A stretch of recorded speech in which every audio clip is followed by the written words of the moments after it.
the window, and the trucks won't stop coming. I thought it was love you had, but it's not. This desperate, perverted need. I tried to hide from it, and then I tried to run from it, and now I'm gonna end it. Today you will do the following 3 things. You will sign this house over to your wife. You will transfer 75% of your funds to a bank account in her name, and you will leave for good.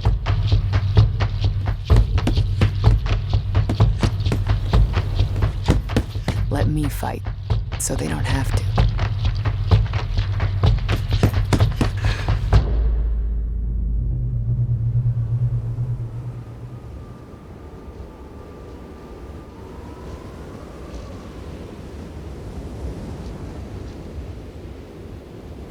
One of the reasons why I love genre films is because they can be inspired by issues that are difficult to face in real life.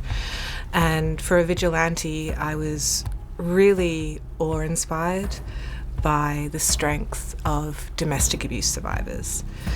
And really, with Olivia's character, I wanted to pay tribute to that with a genuine badass hero, and put her in a revenge tale where these extreme stakes, emotionally, physically, financially, are real for so many people. I know what you do to her, Mr. Sean. I found Sarah Dagger Nixon's script really, really fascinating. This script held back so much so that you have several scenes where you don't know who Sadie is or what she's doing, and the mystery really grabbed me. Sadie is a heroic, normal person. Her heroic power is her sheer will. She saves people, but she is emotionally flawed and at times morally questionable. And I think all my favorite heroes have that quality because it's what makes them human, really. It's complex. I wouldn't say she's morally absolute. I think none of us are. She's flawed.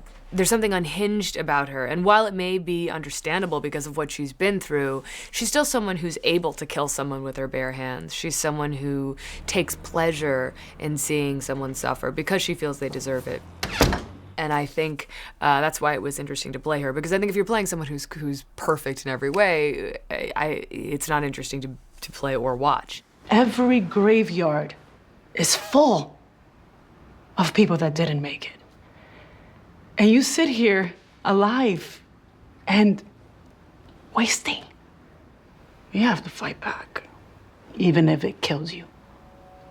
So research and learning about the real experience of domestic abuse was vital for Olivia and I. We were very honoured to be able to speak to people working in the field to help domestic abuse victims, and also to long-term survivors. And I think then having counsellors and survivors in the actual film was an incredibly powerful experience for all of us involved. I think it's probably one of the most important experiences for me in making this film, very much. And we reached up and we reached out and we got some help. And we grabbed that freedom and got out of there. The non-actors in the film were real domestic abuse survivors. One was a long-time survivor and counsellor who was my mentor for the film and Olivia's mentor as well. And she appears on camera briefly reading a book, but really her role was to sit with me and Olivia while we were filming scenes with survivors and make sure that everything felt respectful and authentic and safe. I called 911. That was the first time I ever called the cops on him. One of these women that we met with in the shelter, her story is in the film, and I think it's the most powerful part of the movie. She tells her story, and I'm extremely honored that she let us do that. But we really wanted the audience to understand from someone who really knew what they were talking about, what this issue was and how important it was. I was 16 when I first met him, so it was like, that's all I knew was him. Take 3, mark. I really respected how dedicated Sarah was to telling the story in an honest, authentic way. And we really wanted to make sure that we were being respectful of the women whose stories we were really telling.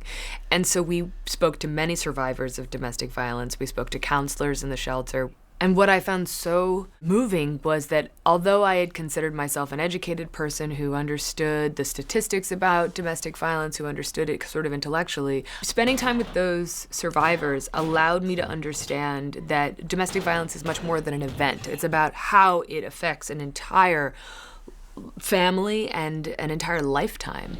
Let's do it again. I want more rage, babe. More? Yeah. Like, just think about all the things that he's done to you and how pissed off you are.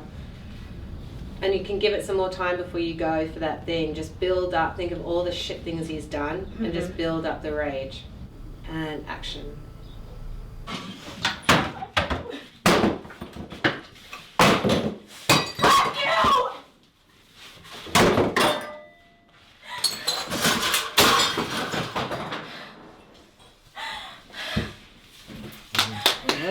All right. That was badass. All right, guys. That was amazing.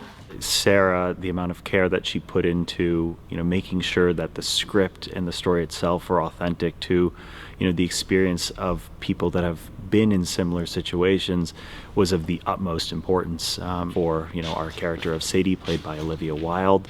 Her story is, very much influenced by true stories as well.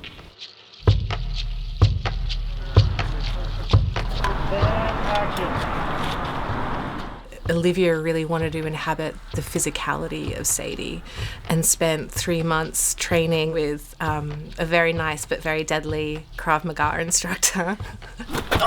So she's real in that film. Those punches will hurt you. Action. I love stunt work. I get really enthusiastic about it, which is not to say I'm super strong or necessarily very good at them. I'm just really enthusiastic about them. And action. Give me energy. Come on. I was excited about the physical requirements of this because I knew it would push me into a space I'd never really attempted before. Working with Olivia has been great. I call her my violent protege. And try it.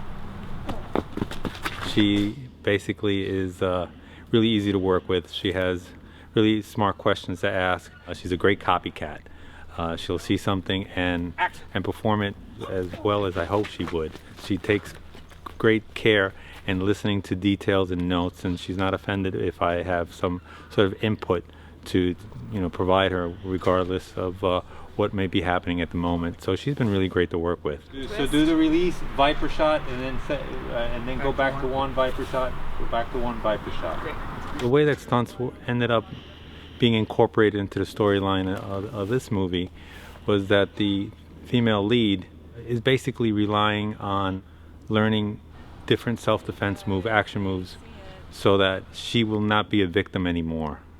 The type of moves that we incorporated were moves that were simple yet effective, that a woman could use against an opponent. Jabbing at someone's eye, striking at the throat. Something simple, effective, straightforward, no nonsense. Don't do that again. For this, the challenge was I had literally just given birth, and I was eager to take on the challenge, but also very nervous about it because I am 90% ramen. I am a very weak person. So for me to get strong for a movie is like a real, it's my reverse Raging Bull. Jumping into Krav Maga after having a baby, and especially having a baby girl, felt really empowering because I thought I want to be able to defend myself. I want to teach my daughter to defend herself. The background of Krav Maga I found really fascinating. It was developed by the Israeli army when they had no weapons. So it came out of necessity, and it's really about using your wits. It is specifically for defending yourself in battle. It's not about being stronger. You can be far smaller and far weaker and still win the fight. It was also a shortcut into the mindset of the character because I'm very, very lucky. No one has ever physically threatened me in my life. That was until I walked into this Krav Maga training, and then every day got the shit kicked out of me. And I was like, okay, This is, like, I clearly am someone who doesn't understand the amount of strength one would have to fight back. It was challenging, but in a way, kind of thrilling. We're gonna kick off this liquid latex series with a crow's feet tutorial. Sadie doesn't have any fancy tools or resources. She makes the best of what she has, and everything that she does have and does can be done on a really low budget in real life. Rehearsal for scene 52 is up. Rehearsal for scene 52. Olivia, who plays Sadie, our lead, goes through many disguises in order not to be recognized by her clients and her husband. That was a challenge for our department, both hair and makeup, to find the fine line between hiding her character and not having it look theatrical. We've had to kind of change her appearance using makeup and no prosthetics. So that was another challenge we faced. You know, she's not going undercover via FBI. She wouldn't have the access and the money to do that. This is all about what she can do to herself and how she can change herself. One of the greatest challenges, and one of the things that we enjoyed the most working on Vigilante, was putting together Sadie's trekking kit. We were able to work very closely with the director to put together a trekking kit that was emblematic of the journey Sadie would have had. So we got to search for very specific knives, tarps, camping gear, and everything was very carefully chosen. And reset without, frame out the light. And we need to clear out everybody from... Copy. The cinematography for the film was really an exciting challenge because we wanted to be intimately connected with Sadie and give Olivia the ability to be spontaneous with her performance. But Sadie as a character is highly focused and controlled. So what we did was shoot in sort of like graphic novel-like frames. And let's go one more time. The visual approach for the film really comes from the script. Sarah had it mapped out in the script in terms of, you know, the shots she was looking for. Either the scene was very still and very controlled, or it was moving on either Steadicam or handheld. And the main mantra visually of the film was, we're with Sadie. We're with this character. We're like a person in the room. So it was very important to Sarah that it was very much tight shots and really make it from this character's perspective. So I really wanted to set the film in those freeways between the city and the forest in upstate New York, because they have a really universal quality and they pass by all walks of life, from cheap motels to middle-class suburbs. Give us just a second, guys. We'll let you all clear in just a second. And then you were walking together and you started talking. I thought it was love you had. I love small films because of the intimacy. I love when there's no trailers for people to go and hide in. I love that everyone has to kind of stay in a huddle, and there develops a kind of a bond that doesn't exist on these large movies, because it really becomes about survival. It becomes about sacrifice. Everyone is working 2 or 3 jobs on set on a small movie. And there develops a respect that I think is very, very strong, and a sense of purpose. It allows the entire thing to feel like much more of an accomplishment. So anytime anyone seems like they're doing a great job on the screen, it's because everyone from the grips to the sound department to hair and makeup are really allowing them to feel safe. And then Morgan, move your eyes left when you come in, listening, and then straight ahead as you go. So today we're shooting the dramatic conclusion of the film. We're in this abandoned, falling apart lodge that's in the middle of the Adirondack Mountains. So we started out yesterday in these amazing exterior snow scenes. We had a huge blizzard right before shooting. So production got a nice sort of extra helping of drama for the conclusion of the film. We had the lead characters almost waist deep in snow. Sadie, the lead character, is trying to get away from her husband, and he's chasing her down through the snow, and they end up in this big lodge in this dramatic conclusion. So it's pretty cold up here, and you see it on camera. We're really in the elements with the characters, and I think that's all gonna, you know, come across on the screen, and it's all gonna really come together for a nice third act for the film. Action. You killed our boy. Everybody was working extraordinarily hard. I mean, not only did we have a small budget and a lot to shoot, but we were shooting in winter in upstate New York. Everybody was cold and everybody was tired, and it was difficult material. You know, it's not like we were shooting a fun, broad comedy, which makes those sub-zero temperatures and early call times a little easier. It was really challenging. And so I found the crew to be just extraordinary. They were pulling it off every day, and Sarah really had to just kind of keep reminding people how important the story was to her. So that communication was essential. So it was a very intimate director-actor relationship, which was necessary in order for us to kind of stay in line. And I think, you know, she put me through hell, and she knew she was putting me through hell. And I was exhausted and literally beaten up, and I would say to her, I can't do it again. I don't want to do it again. I'm done.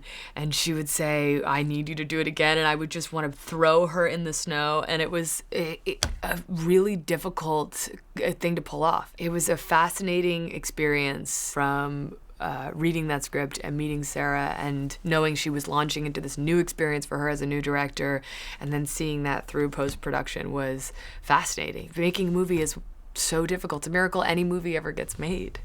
3, 2, 1, action. Domestic abuse is extremely pervasive in our society. It's something that affects pretty much every socioeconomic group you can think of, and the need to talk about it openly and create conversation is incredibly vital to help create change. Action.